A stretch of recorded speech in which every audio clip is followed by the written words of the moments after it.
Hello, and welcome to episode 5 of Talking About. This segment, we're concentrating on a young man. Well, compared to me, he's young, but in the real world, he's quite old. And if you can only see his eyes giving me daggers. And I really don't know where to start with him, actually, because he has so many tricks under his belt. So let me introduce to you someone you all know, Joel Wong. Hi, Joel. Hi, Joe. Right. Now, what I said is that it really is difficult for me to know where to start with you because you've done so many things and you do so many things. Yeah, right or not? I hope so. Yeah. Yes. I mean, you're a singer. Uh-huh. You're an actor. Nah. Yes, you are. I'm a singer who sometimes acts. No, you're who a singer. has to act when I have you're to. an actor. You're an overall musical performer. Yes. Thank Yeah. You are a very talented graphic design person, and you are the senior.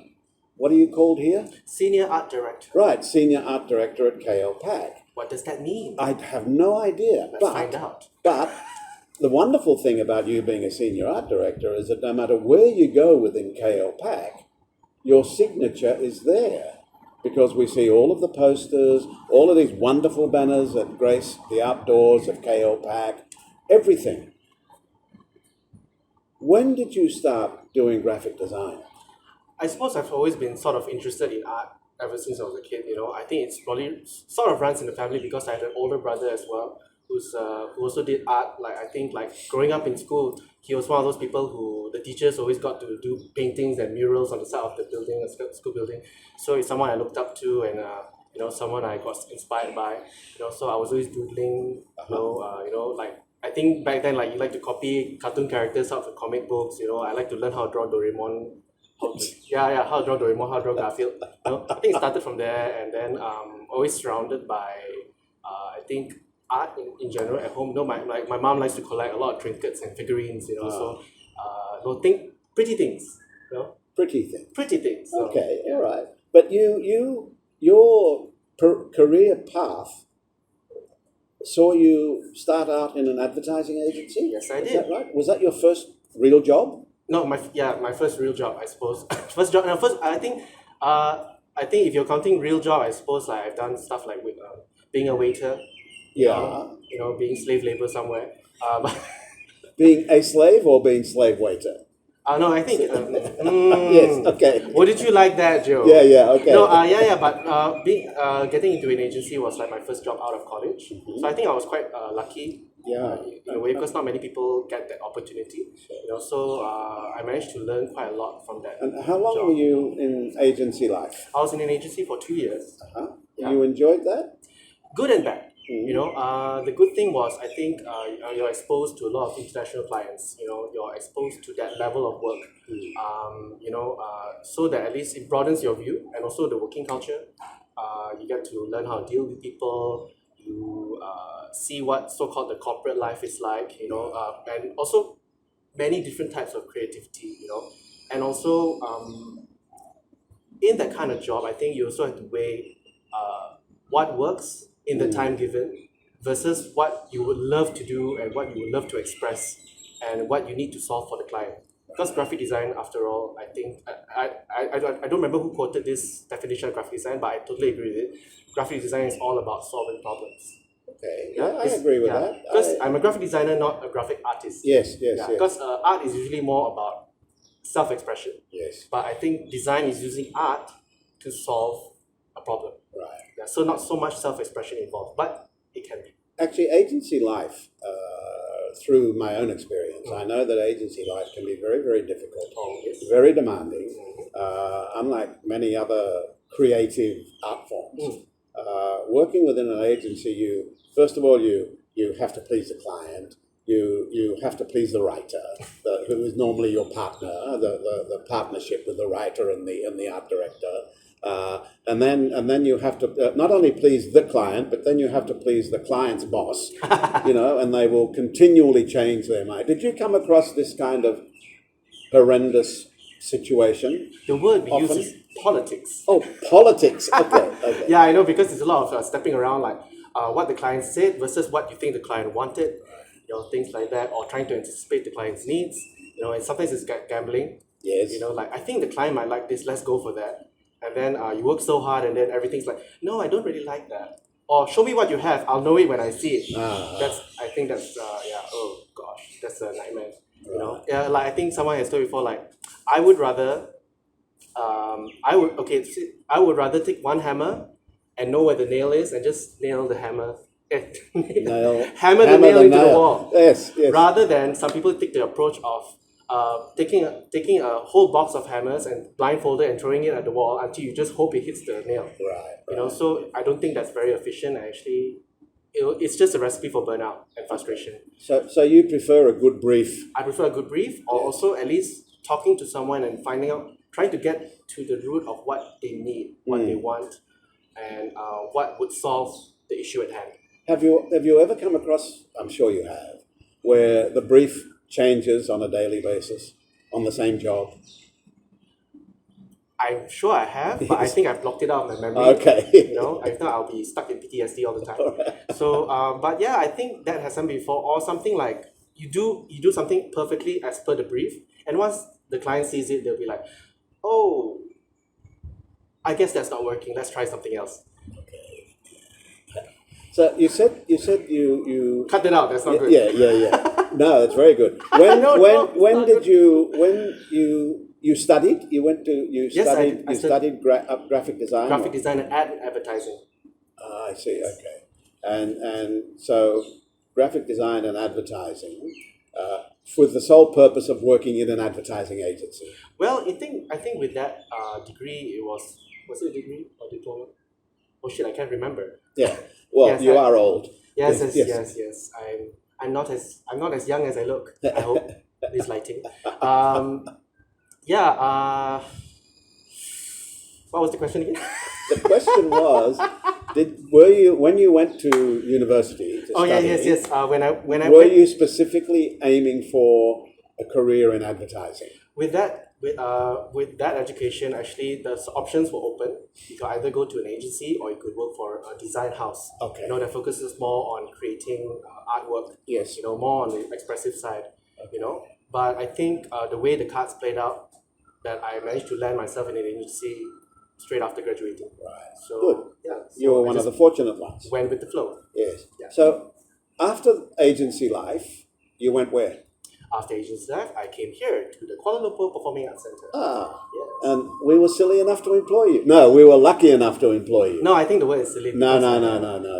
As I said earlier on, your signature is all over the place. No. Wherever you look, there's your posters and pamphlets and wonderful, huge banners, and it's really quite something. And I don't know how you do it. I really don't. Do you know how you do it? Coffee? Coffee, yeah, a lot of coffee. No, talking about the silly part, it just brings me back to when I first arrived here and I was being interviewed by Farida to get the job. And she honestly asked me, how long do you see yourself in this at klpac? Then I said, at that time my locust job was 2 years, so I was thinking, maybe I'll stay here for 2 years and then and see where it goes. And I've been here for 10. Yes. So what went wrong? So I don't know who's the sillier one.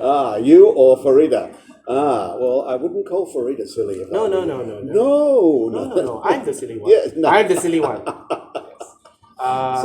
So in those 10 years that you've been here, you've covered practically every single... No, you've not practically. I think you've covered every single production that the Actor Studio and klpac have presented here, correct? Almost. I think I handle all those that are presented by klpac and the Actor Studio, and sometimes Peking Man. But there are times where there's collaborations, So maybe I just do the adaptations, or they hand me their source artwork and I have to adapt that to the posters and different sizes they need. So sometimes a lot of the daily grind is also churning out the adaptations rather than creating the main visual. And you are an award-winning graphic designer. The one award. Yeah, no, you are. Would you like to talk about that? Yeah, I think I was nominated and fortunate enough to win. Thank you to ADA Awards for awarding me best poster graphic design for Peking Man. I forgot the year. That was directed by Derek Gunn. Yeah, it wasn't too long ago. Directed by Derek Gunn. Yes, Yes. the wonderful Dr. Derek Gunn. Yes, Dr. Derek Gunn. Yes. And I would say it's very much also that was the story for that poster. I think it's very much he had a very clear vision, I think, and it started out. I think he was very specific what he wanted. So it's that equal parts of stress because of language barrier. One thing, Yes. because I'm very I would say Banana the word is Chinaman. banana. Yes. Yes. I sort of look Chinese, but I definitely cannot speak Chinese. Yes. And Derek Gunn is very Mandarin based. Yes. So, but he speaks English as well. So I think there was that language barrier there. So sometimes I also that usual process of me trying to be very clear or trying to get to what he wants was a bit of a challenge. So I think that's the stressful part. But once I nailed what he wanted, so then it became smooth sailing from there. Yeah. And did it go through many revisions, this award-winning poster design? I think the revisions was not more for the main concept. The main idea was always the same, but it's just the details because he's very specific and very He is, isn't yeah, he? very detail oriented. Yes. So did I pronounce it correct?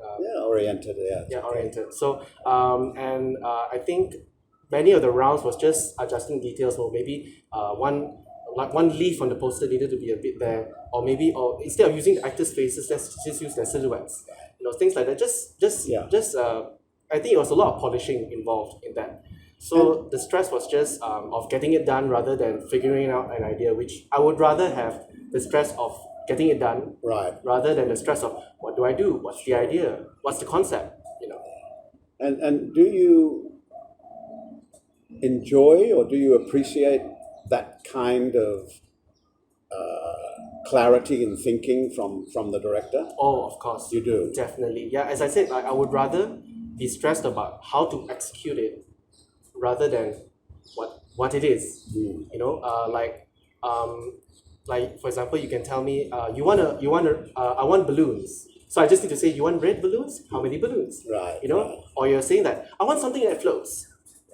Okay. Floats? Yeah. Yes. You want something that floats. Okay. So you want a balloon? Is it a bird? A Is it rubber plane? ducky in a bath? Yes. Is it someone who's high? Definitely specifics helps a lot. Okay. Then you can focus more on the execution and the practical part of it. But also always getting that. I think once you get that concept, that idea very clear, Yes. then it's just a matter of getting it done. Right. Like I think that's that beer and coffee Yes. principle. Like they're saying, drink beer to get relaxed, to let the ideas flowing. But when you get down to it, you need coffee. Yeah. You're a funny person. Beer and coffee. That's a good concept, actually. Yeah. A great title for a play, Beer and Coffee. I'm quoting someone, I can't remember who. Yeah. I don't know who you're quoting. So, apart from this award-winning poster design, there are many, many, many, like, I would say hundreds. I've lost count. But I think hundreds, in the hundreds, Okay. yes, over the years, definitely. yeah. More than 10 a year. Yeah. So I've been talking in the numbers of hundreds, right? In the multiples of hundreds. Are there any that really stick out for you, that sort of you really remember and you're very proud of and very happy with? Definitely Peking Man, because I Yes. actually won an award. It's nice to be recognized because it doesn't happen very often, especially in Well, poster design doesn't normally get awards. in general. Yes, So yes. it's like, wow, it's nice. It's nice. It's nice to be recognized, but it's not essential. Like I think my award is still gathering dust on my Yes. desk. So yeah. Other than that, I think definitely the bigger productions. Because they will involve a whole team. So it's nice to not work in isolation. So I need to work with a photographer. Yes. I have to coordinate sometimes the photo shoot, the concept, and then blending that to a poster design. I have to think about how these photos need to work, not in just the poster, but because for a theatre production, you not only have to come up with the poster. Nowadays with social media, you have to think about what content you can create for Facebook, for Instagram, for all your Twitter, Sure. etc., and so on and so forth. Yeah. Actually, you've touched on something that I was going to bring up, is that you not only design posters and pamphlets, you are also very heavily involved in the creation of these things, like you mentioned, liaising or communicating with the photographer, or even designing the whole concept.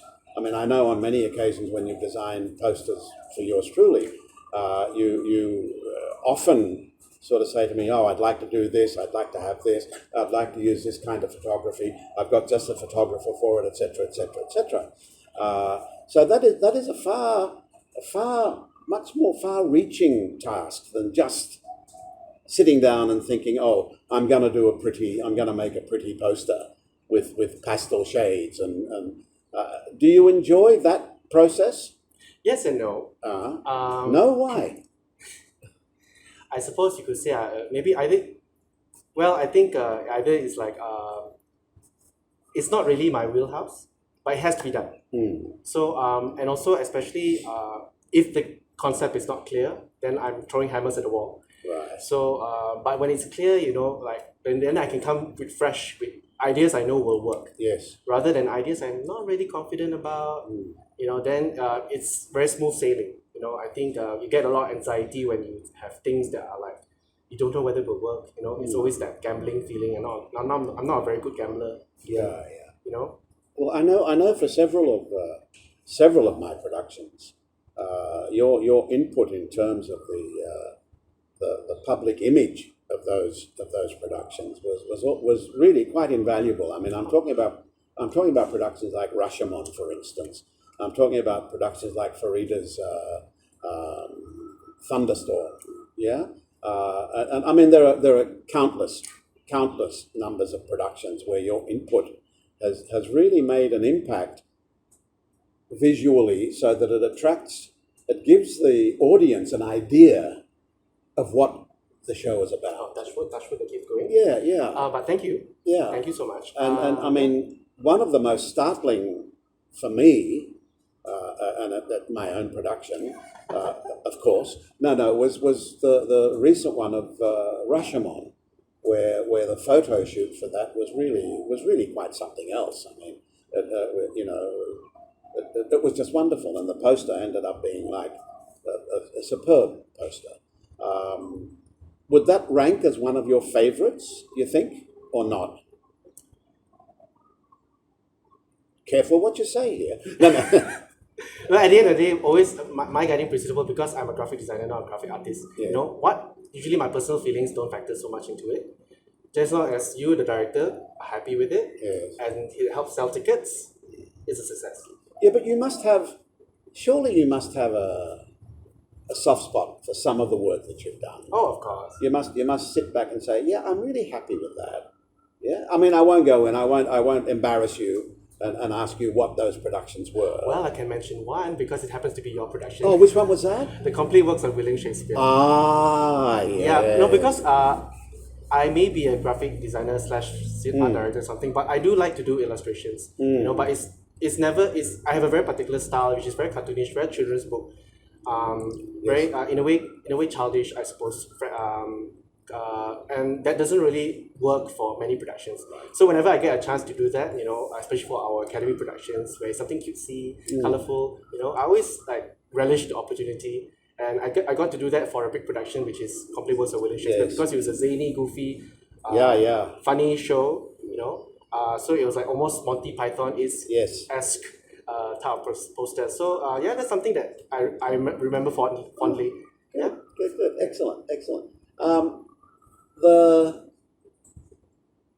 Apart from your designing of posters and all things related to productions, you also sometimes help out in sets, the look of a set. I mean, this is why I say you are very multifaceted in that area. You also will make suggestions. That comes from where? Is it just because you're a busybody and a sticky beak and you can't keep your nose out of stuff? Or Exactly that. No. What? No, I think it always comes. I try not to, because that's usually not my sphere of influence. But if people do ask for my opinion or my suggestions, then I would just speak off the top of my head.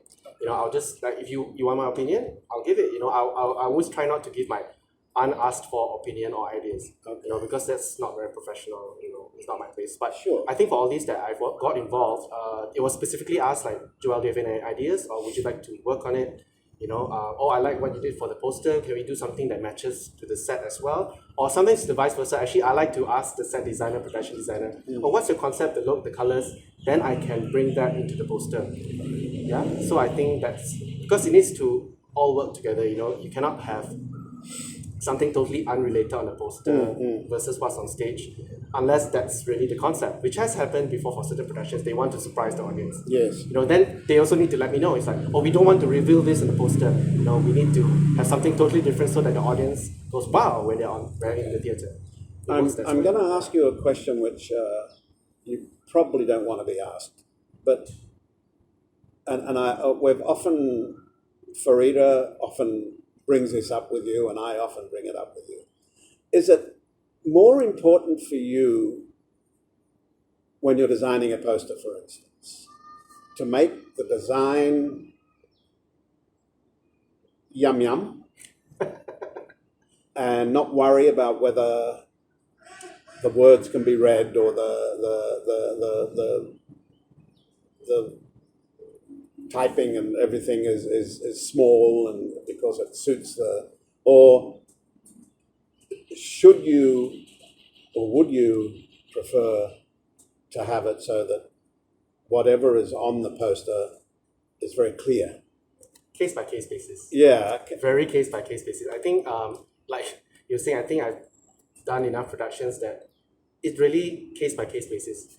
Because for certain productions, it works that you have the information big, and the visual is not so important because that's the nature of the show. But certain shows are very thematic, very conceptual, and having all the information up there looking like a jualan murah sale may not suit the mood of the show. Yeah. But nowadays as well, also, I think in a way there's the balance because a lot of our visuals and media go on social media, not so much printed. Because when it's a printed when it's a printed design, it's more important because size cannot go too small because people physically cannot read it.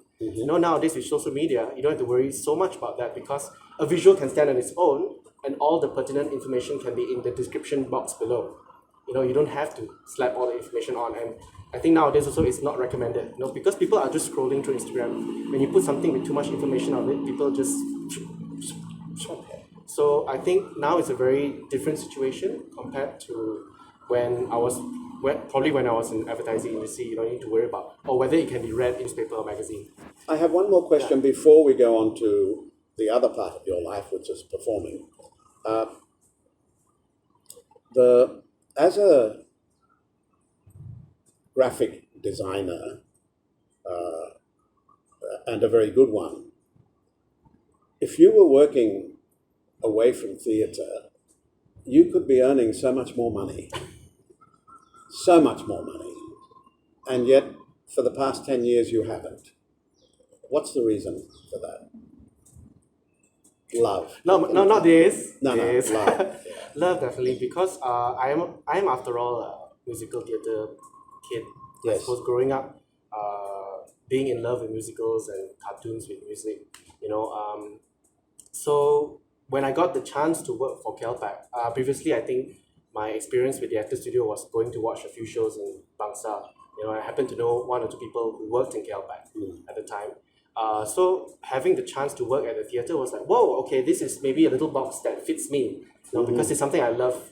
Not only, more as a performer, but at least this is something that I can do, not only to be as a job, a full-time job, but also to support the industry, to be part of it more than just a performer. Yeah, I suppose. I think that's. Yeah. I'm glad you think like that. Yeah. We all are glad you think like that. Let's now very briefly, because I've been told by Kobar that I have maybe 4 minutes left. It's not you, it's me. What started you out in terms of performance? You went through a whole series of, didn't you? I think it's weird because I think my exposure to music, I suppose, started from church. Going every Sunday, singing in a choir, and liking the sound, church music, hymns, things like that. And then I think I was got involved in children's choirs, my school choir, and from there also I joined the Young Kel Singers. Yes. Another choir. Yes. And then from then I started doing a lot of ensemble singing, and then finally auditioning for musicals. And it's like, oh yeah, finally get the opportunity to do that in KL. And you've done some wonderful musicals. Oh, thank You've you been so much. involved in some great stuff. You've worked with Pan Productions. You've worked in our productions as well here, and Dharma Asia. Dharma Asia. So you've really done very, very well. Does that sort of draw you? Does it want to draw you away from your graphic design work, or you're happy doing both? Oh, happy doing it because I think right now the situation for me that it feeds both. Right. You know, sometimes when I'm getting so frustrated with graphic design and art direction, at least then I get the little refresher of being a performer. Then it sort of reminds me of why I love to do this. You know, and sometimes when doing a production, the rehearsals and learning lines and learning new music, learning choreography, it's getting me down. It's like, okay, then I can go back to this stable thing which I know what to do. So it's sort of, they balance each other out. Okay. You know, at least they help, they become each other's coping mechanism, I suppose. So in a way that feels balanced. Okay. To Good. me, yeah. On that note, I think we'll finish. So Joel, thank you very much. Thank you, Joe. Yeah. You have been watching and listening to Joel Wong, who is the Senior Art Director, Senior Graphic Designer Art Director. Give him any title and he will fit it in. And that was episode 5. Our next episode, episode 6, will feature Abel, the man who is responsible for shooting these and editing them. So we look forward to you next week. Bye-bye. Thank you.